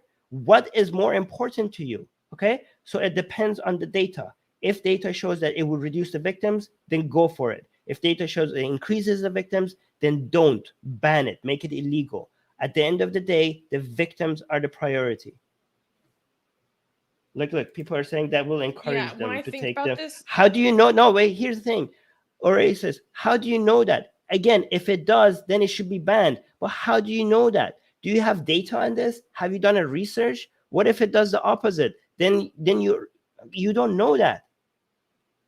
But go on. I remember doing a little bit of research on this about different interventions and if exposure to different types of, I'll just say, sexual stimulation of this type is preventative because it's sating in need, or if it actually incentivizes more. And everything I've read so far, I don't think it was involved anything similar to a doll, but everything is inconclusive. But it's also really hard to know, how do you go about safely and ethically testing something like this without making sure that in the process of testing and doing research on this, that you're not allowing people into the community where they could do harm in an effort to try to learn more about it. So it's really, really tricky and hard. Yes. I think a lot of studies that have been done have been on people who, and this is, I can't quite remember because it's been a long time since I've looked into this, but I think it was mostly on people who are already incarcerated for this kind of thing, which is already a very specific population of people who actually go to the step to offend. Yeah. Yeah, somebody's saying, inshallah, science finds a way to fix this. Yes. Inshallah, please, not inshallah. All right. Oh, wait, here's a question I really want. Oh, thank you. Okay. Go ahead. I watched a really interesting documentary on this. I think it was called like P-File Ranch. I think it's streaming on Amazon, and I would encourage people to go watch that documentary because it was a way of looking at this issue that I had never considered before. That was very You know, interesting. if somebody has this disease and they have made sure that they get help, and so that they don't harm anybody, and they recognize it, like not only you shouldn't be hating on somebody on that, you should be congratulating them, right? Somebody who is, imagine somebody, like imagine what a hell that person is living in, right? When the way that they get, like what the rest of us enjoy from life, they get it through something that is so harmful. Okay, imagine living in that kind of a hell, right? But imagine them recognizing that. Imagine them recognizing that they have this desire, but this is harmful, and they shouldn't do it. You know, and they want to make sure that there's no victims because of the desires that they have. You should be congratulating that person, right? You shouldn't be demonizing them. You should be congratulating them. It's not, you know. I mean, That's one thing. Think about the rest of it. Think about the people who think about this, like quitting smoking. Like that would be probably, that's not even something that is, has, that's something that is easier to like give up. Like there's a cure for that, right? There's no cure for this. There's a cure. Like if you're a smoker and you're trying to beat up smoke, people have successfully managed to quit that. And imagine, even though that's something that is successful in defeating, imagine how many people have said that it's an addiction, that it was very difficult, or just addiction to drugs, right? As difficult as those are, they're not difficult as difficult as this, because people have successfully managed to give up alcoholism or addiction to drugs or stuff like that. Imagine being cursed with something that you can't even, is so strong that there's no cure for it, right? And then having to deal with that, right? I mean, with alcoholism, at least the victim is you, or maybe your family and stuff like that, right? And so many people have a struggle with dealing with that. But this is much impossible to defeat. And at the same time, the victim, the severity of the harm to the victim is a lot higher. So a much more powerful, disease, or and at the same time, a much higher consequences of harm. So imagine you being in the middle of all of that. It's a hell. It would be a hell.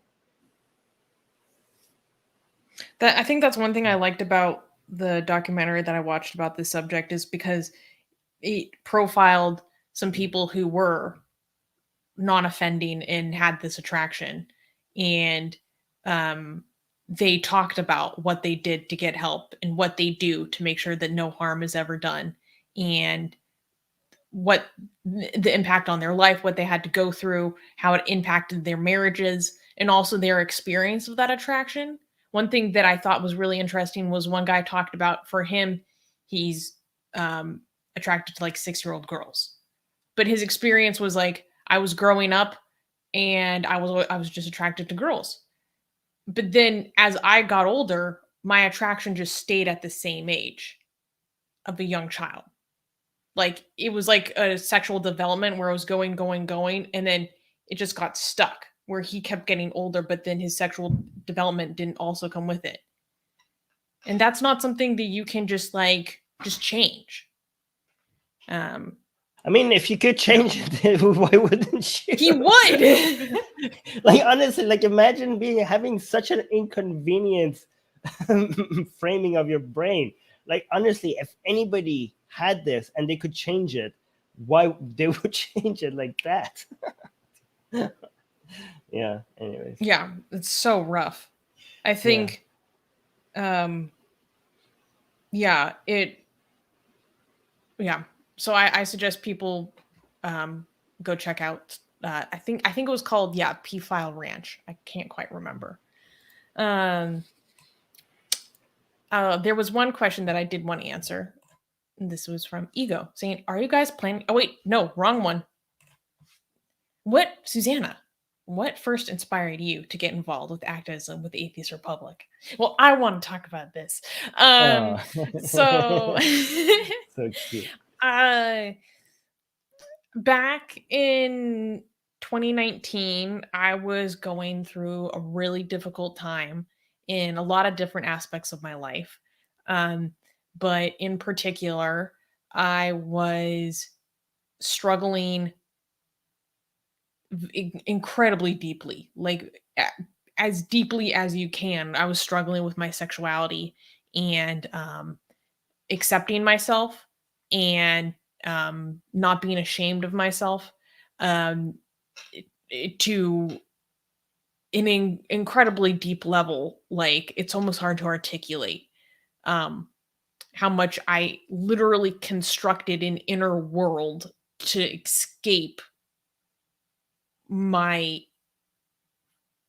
persistent feelings of this pervasive, never ending burden of shame that I carried with me every single day.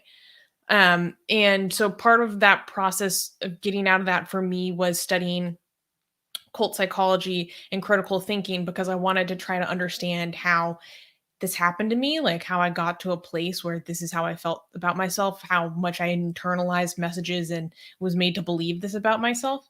And basically I started watching debates between people because it helped me practice my critical thinking. And then I started watching debates between atheists and theists. And long story short, I came across content with Armin, and I really enjoyed it because I had actually never heard the ex-Muslim experience before. I had never thought about what ex-Muslims go through, and it blew my mind. There were so many things I hadn't considered, and being exposed to the ex-Muslim movement changed my mind on like a multitude of things. It was such a different perspective of so many different issues, and issues with liberalism in the US or wokeism, and a lack of criticism where it's deserved. And I got really into watching content from the ACA for a while, but then after a while I was like, actually, like this isn't very diverse. Like I want to hear from people of different faiths. You know, it's very tends to be very focused on Christians and evangelical Christians specifically. And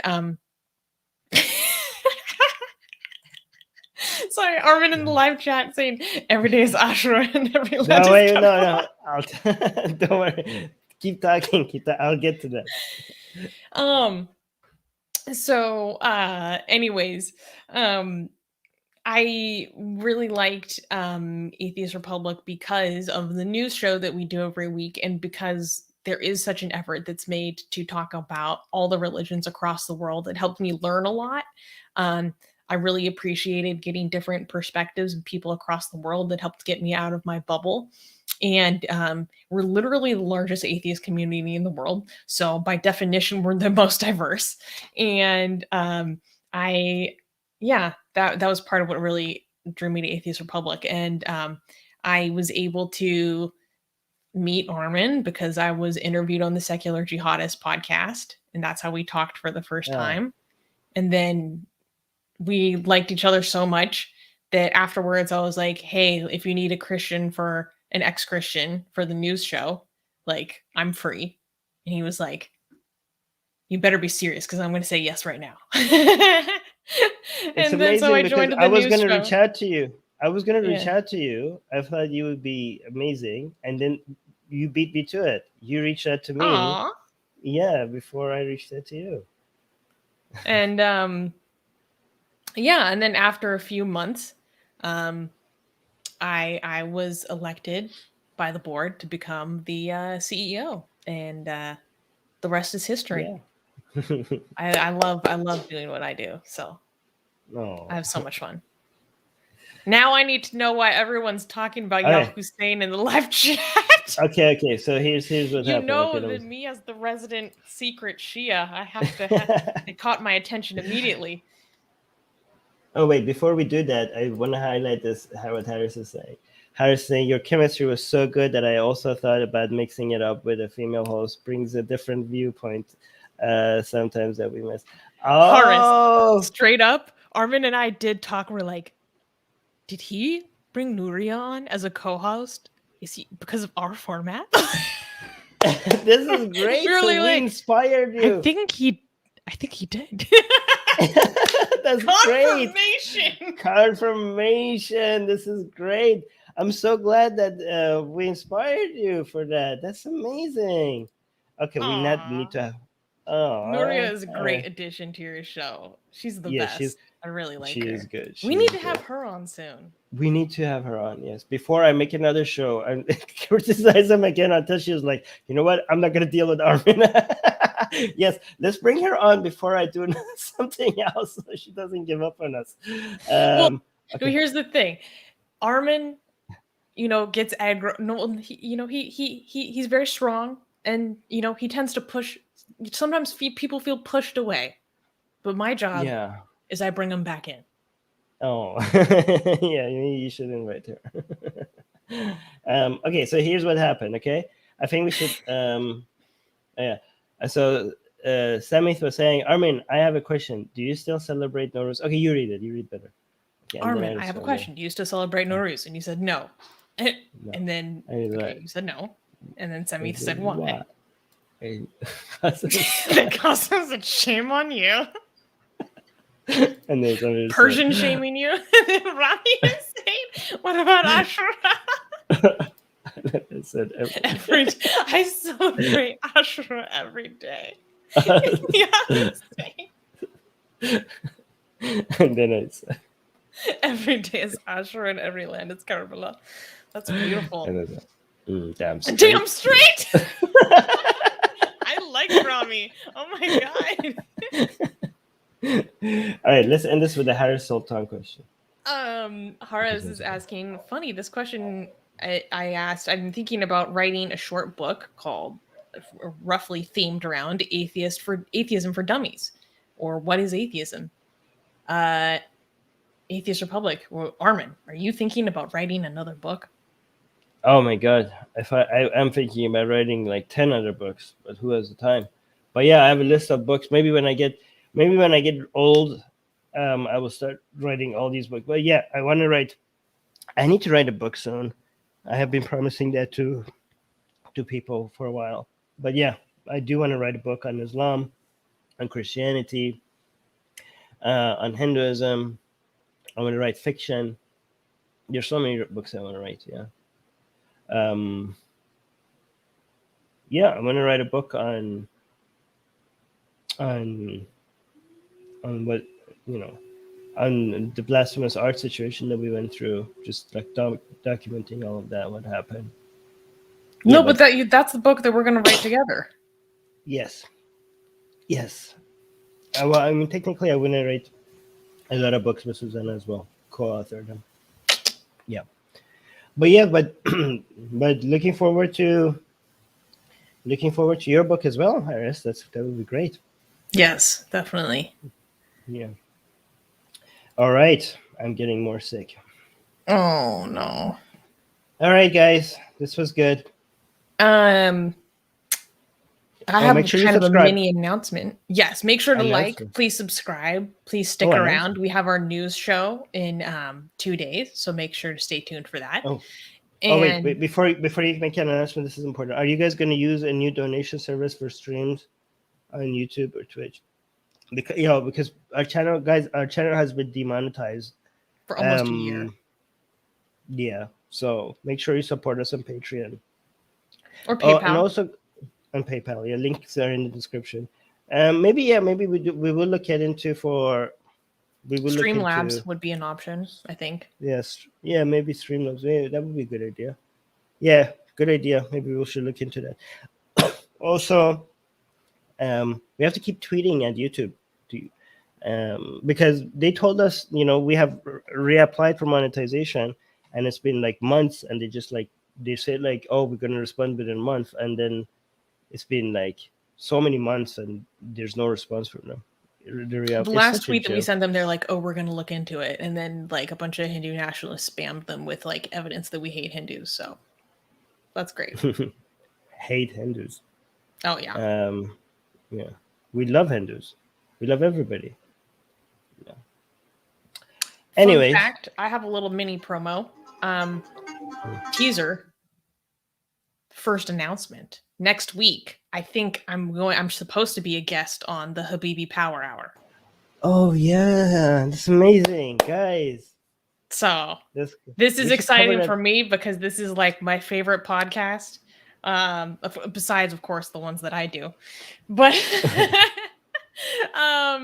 yeah, and it's gonna be funny if there are any Hindu nationalists that really hate me to see me talking to a Pakistani Muslim and an Arab guy about we're gonna talk about the Uyghurs, the situation in India, probably our criticism of the left, and also eating ass, because half that show was themed around eating ass. So if you guys don't watch that show, she's not joking. They're gonna be talking about. That's a very important topic.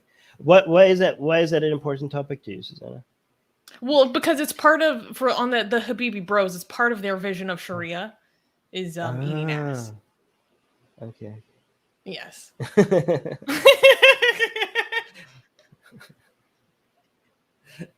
All right. Well, let us know how that goes. Harris is saying hairy ass. Well, it's specifically, I mean, they wage a jihad on your mom's ass. It's MILF ass. Oh, okay. I thought it was going to go in a different direction. But I want to say things. I just don't know what I can say, so I'm just gonna stop talking. Okay. I'm gonna get in trouble if I keep talking. All right, guys, bye. I'm gonna end this before I say something that I regret. All right, guys, bye. Bye. Make sure you check out the podcast though. This is gonna be great. We're gonna actually cover it in the news, I think, right? When you do it. Yes, let's do a new segment. Yeah, sure. All right, guys. Bye, guys.